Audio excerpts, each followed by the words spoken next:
기적의 세균의 실체. 몇 년 뒤에 이런 핏방울들이 세균이라는 것을 확인한 학자들은 이를 무해한 세균으로 여겼으며 붉은색소로 말미암아 표시가 잘 난다는 착안에서 이 세균을 연구할 목적으로 활용하면 좋겠다고 생각했다. 그리하여 의도적으로 인간에게 이를 조사해서 감염병의 확산 경로를 연구하기로 했다. 1950년 9월 이 기적의 박테리아는 굉장히 비윤리적인 기밀 군사 실험에 활용이 되었다. 그랬군요. 비윤리적인 군사 실험을 했어요. 세르티아 마르센세스 공휴일을 만들어낸 기적의 세균. 성령 강림절 이후의 두 번째 목요일을 가톨교에서는 성체 축일로 지킨다. 독일 어권에서는 이날을 공휴일로 정한 주가 꽤 있는데 대부분 이날이 어떤 날인지 잘 모른 채 징검다리 휴가를 받아서 주말까지 내리시는 사람들이 많다. 성체 축일의 의미가 무엇인지 아는 사람이라도 박테리아 덕분에 이날이 공휴일이 되었다는 사실을 아는 사람은 드물다. 박테리아 덕분에 온실가스를 내뿜는 알프스 목장. 결국 지구온난화를 유발하는 것은 서구 잘못이 아니라 우주를 가로지르는 무임승차. 우주를 가르는 무임승차. 애리조나 연구자들은 정글 박테리아로 장전했다. 생물학적 무기 같은 걸 개발하는 것은 아니었다. 다만 지구상의 생명이 다른 행성에서 우리에게로 온 것이 아닐까 하는 의문을 품고 한 생각이었고, 이런 생각을 판스퍼미아라고 칭한다. 새로운 그것은 아니다. 과학적인 근거하에 이런 생각을 최초로 구체적으로 했다. 20세기 초 과학자이자 노벨상 수상자인 수반테도 그런데 그는 화학 분야의 공로를 인정받아서 노벨상을 받았고, 바람이 실려서 지구 대기의 최상층까지 공간으로 날아갈 수 있다라는 생각.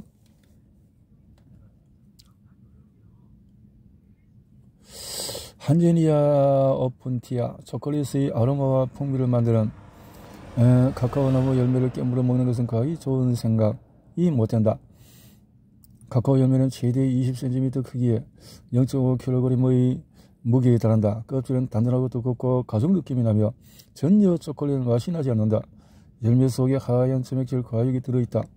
과일 맛이 나고 신선하게 착즙도 가능하다. 과육 속에는 열매 최대 60개의 갈색 씨가 들어있다. 씨를 씹어 먹어보면 알싸한 맛이 난다. 초콜릿은 이런 카카오나무 씨로 만들어지는데 우선 발효 단계를 거쳐야 한다. 발효. 대부분의 포도를 이제 소금에 절이듯이 발효 과정이 없이 하는 것도 당분이 있으면 되겠죠.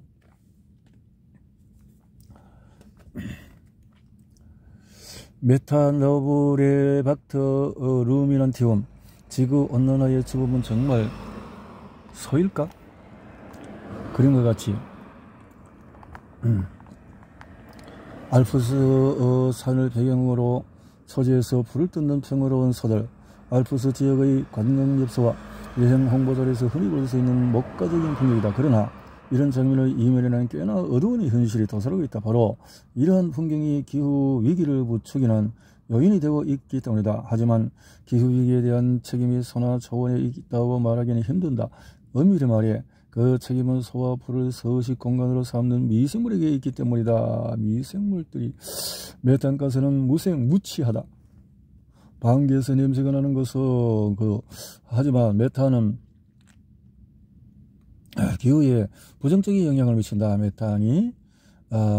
그래서 20배나 높은 온실을 유발하는 이산화탄소보다도 온실가스이기 때문이다. 대기로 배출되는 온실가스 가운데 메탄이 차지하는 비율이 많다. 그 중에서 동물사육이 가장 큰 몫을 한다. 전 세계에서 배출되는 메탄가스의 35% 이상이 축산업에서 비롯된다. 그러므로 동물성 식품의 대량 생산을 멈춰서 소의 수를 줄이는 것이 가장 기후에 이로울 테다. 소 내장에서 메탄을 생산은 그리 효과적이지 않기 때문이다. 고세균이 소내장에서 무엇보다도 사통으로 주로 들어가서 화학적으로 변화를 에너지를 메탄을 만들어 낸다. 메탄 가스로 도움을 받으면 되잖아요. 오히려 이런 것들을 잘 활용을 하면은 도움이 될 텐데 하는 생각. 스트라토로포모나스 말토필리아. 청결한 무균실이 꼭 좋은 것은 아니다. 깨끗한 물 원한다면 청소를 제대로 해야 한다. 너무나 당연한 말이다. 하지만 과거 영국보다도 의료시설의 위생조처가 도입된 것은 엄청난 혁명적인 일이었다. 오늘날도 우리에게 조금 이상하게 들릴지 모르지만 19세기까지는 병원이 그리 위생적인 공간은 아니었다. 우리도 그를 세차고 깨끗한 수술복 입고 환자를 대할 씻는 등의 지침은 당시 그리 필수적이라고 보지 않았다. 이제 한가리 의사, 그래서 환자들이 원래 걸렸던 질병으로 사망하는 비율이 높았다는 것은 그 바이러스에 이길 수 있는 힘이 안 되니까 그럴 수 있었는데요.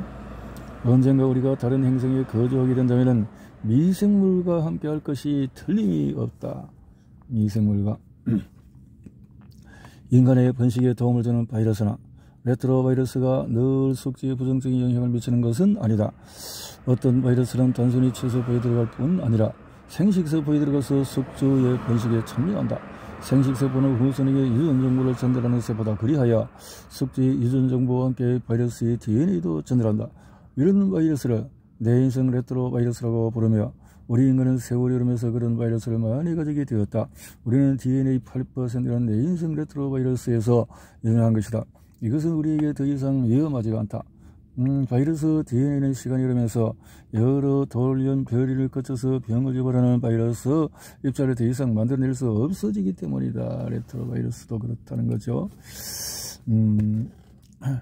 슈도모나스 풀바 박테리아 바리스타.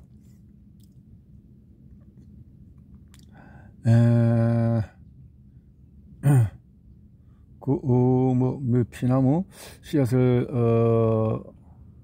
수확해서 로스팅하고, 커피나무 씨앗을 수확해서 로스팅하고 갈아서 뜨거운 물로 애초에 계획했던 일은 아니다. 하지만 현 인류는 엄청나게 이 일에 열광하고 있다. 카페인은 세계에서 가장 많이 소비되는 마약이며 카페인을 섭취해주지 않고는 하루를 시작이 힘든 사람이 많다. 하지만 원래 커피나무는 이 화학적 성분을 살충제로 개발했다. 해충으로부터 스스로를 보호하고 그의 주변에 다른 식물들의 성장을 막는 어떤 용도로.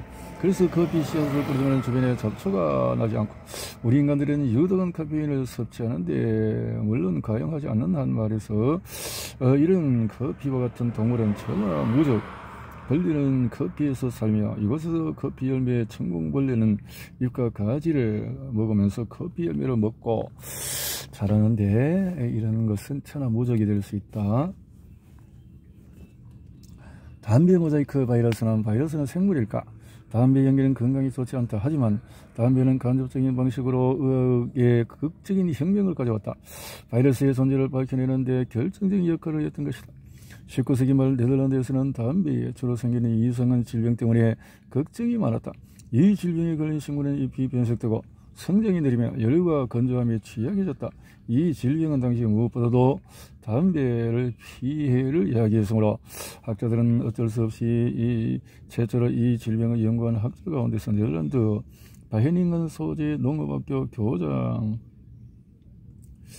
이렇게 독자적으로 연구해서 그런 신빙성이 있냐 하는 이런 논쟁.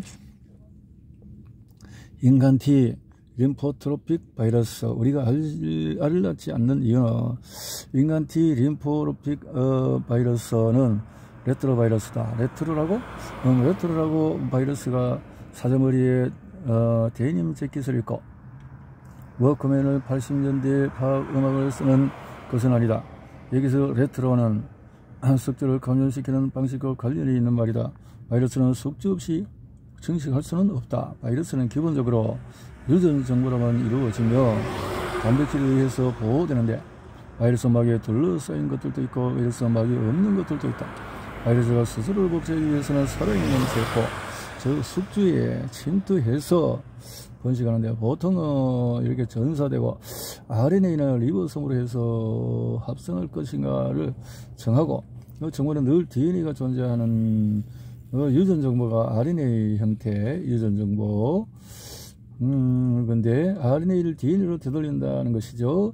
그 DNA를 숙주세포에 그것은 탁월한 속임수가 되어진다는 거죠. 이렇게 속임수를 통해서 바이러스가 전사한다. 미래의 우주 개발을 함께할 동반자, 이런 생각은 아직 SF에 가깝다. 하지만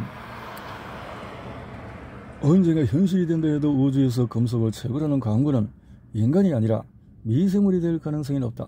바이오 마이닝 혹은 바이오 리칭이라고 불리는 이 아이디어는 이미 몇십 년 전부터 지구에서 강물로 금속을 용출하는 데 활용되고 있다. 특정 미생물은 그들의 신진대사를 위해서 철과 같은 금속을 사용하여서 특정 화학 반응을 일으킬 수가 있다. 간단히 말하자면 약간의 물을 첨가해서 잘게 부순 광석과 적절한 미생물을 한데 섞으면 미생물이 광석이 증식한다. 그리고 이들의 신진대사를 통해서 필요한 금속이 광석에서 용출되어 물에 들어가게끔 한다. 하하. 할로박테리움 노리센서, 핵폐기물 감시자. 할로박테리움 노리센서는 이름에 박테리움이라는 말이 들어있으니 박테리아 세균인가 싶을 것이다. 하지만 그렇지 않다. 이 생물이 이렇게 분리게 된 것은 할로박테리움 속에 속하는 미생물들이 세균이 아니라 고세균에 속한다는 사실은 유전 연구를 통해서 밝혀지기 전에 이름이 지어졌기 때문이다. 고세균. 사실 이 이름의 흥미로운 부분은 박테리움이 아니라 할로 이름 인사 숨어있다 생각하면 틀렸다. 할로박테리움. 그래서 호수에 이루어진 그 어떤 어리쿰 지방에 속했던 그 이름이 지명 이름이라 이 말이죠. 스스로를 보호하고 지구를 지키다. 이런 발견 못지않게 흥미로운 것은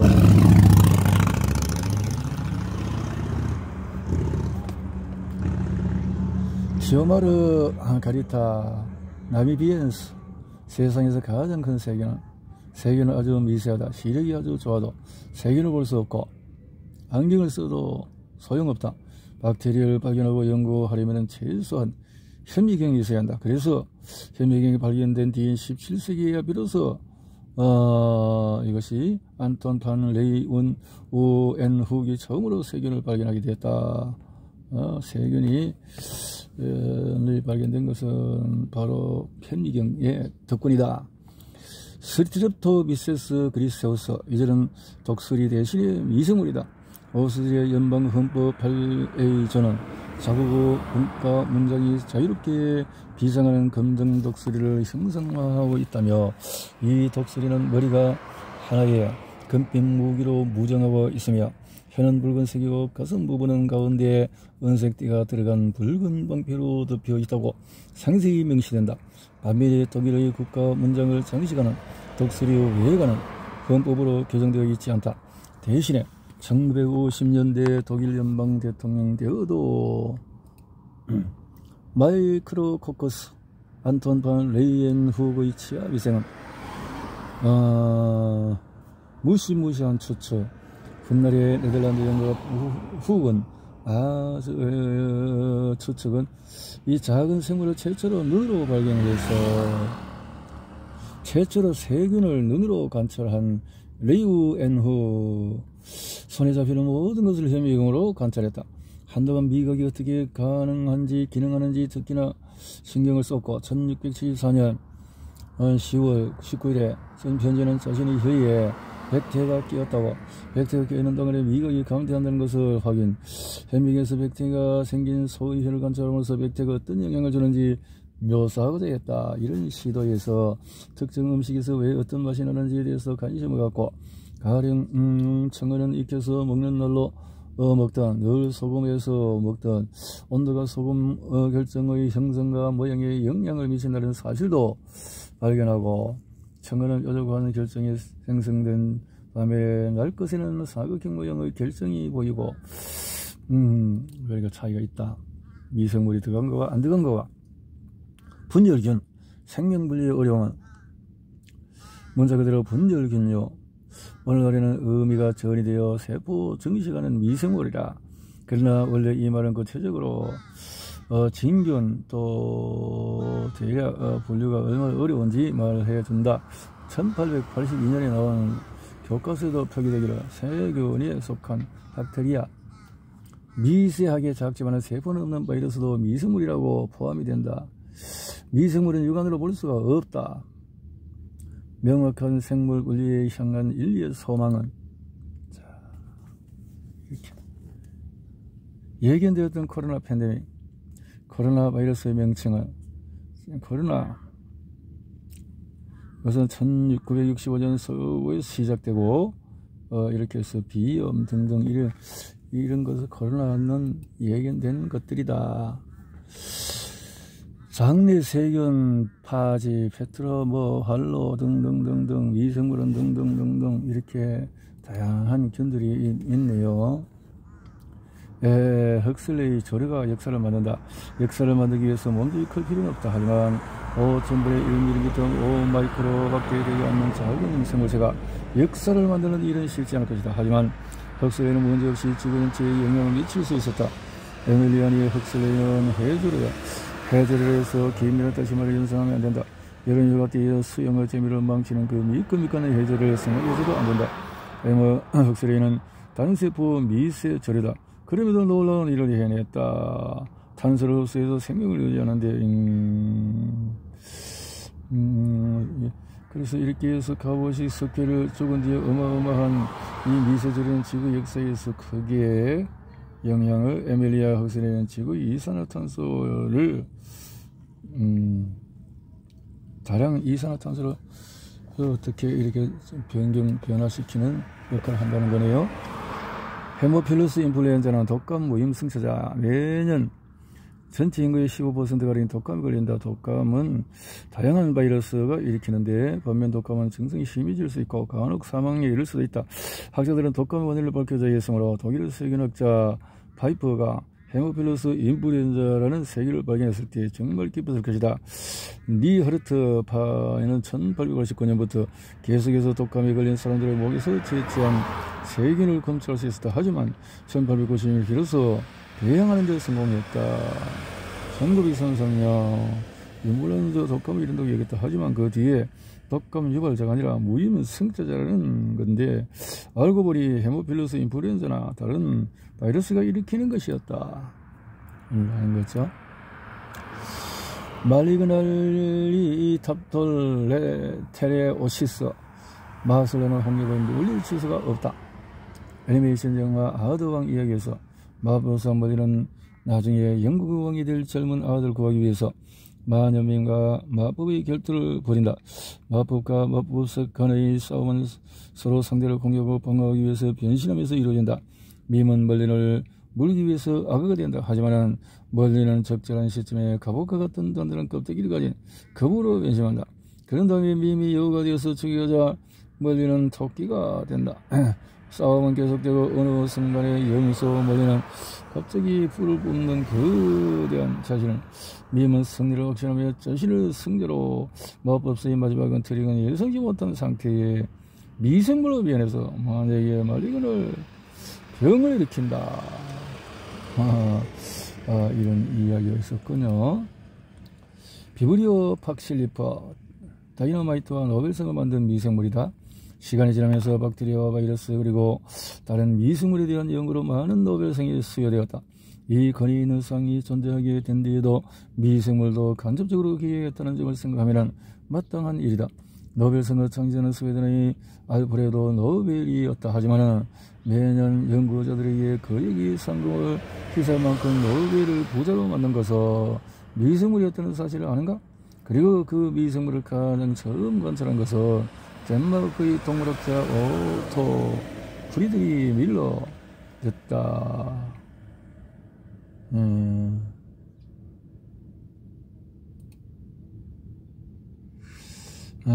브라이슈데터.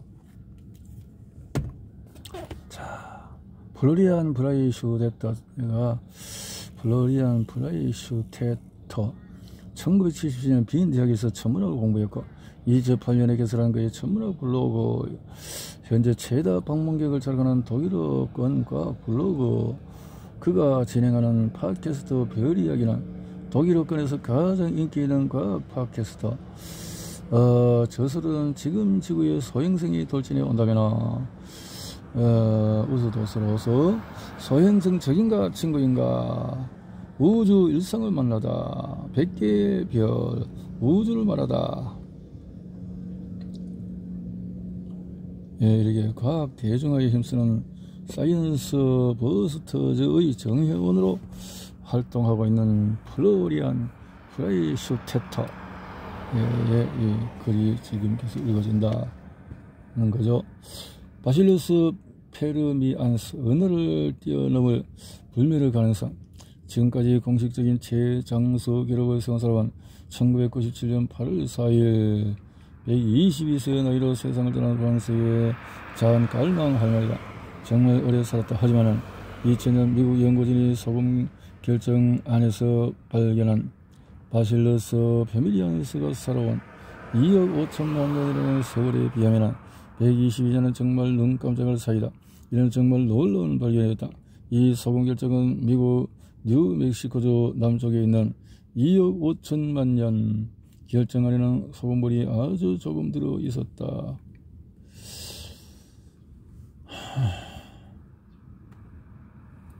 나노 완만성 꿀벌 멸종과 인류 멸망의 상관관계는 벌이 지구상에 사라지면 인류도 4년 내로 사라진다. 식물도 없고 동물도 살지 못하고 사람도 더 이상 살지 못한다. 아인슈타인이 이런 말을 했다고 한다. 아인슈타인은 역사상 가장 비중 있는 과학자 가운데 한 사람이었으며 그가 했다고 전해지는 말은 꽤 많다. 하지만 그런 말들 가운데서 꽤나 많은 것이 그렇듯이 이 문장 역시 아인슈타인이 한 말이 아니다. 그럼에도 아인슈타인의 한 말로 인용되는 것은 아인슈타인의 천재성과 어두운 세상의 멸망의 예언이 오래돼서 굉장히 인상적으로 다가오기 때문일 것이다.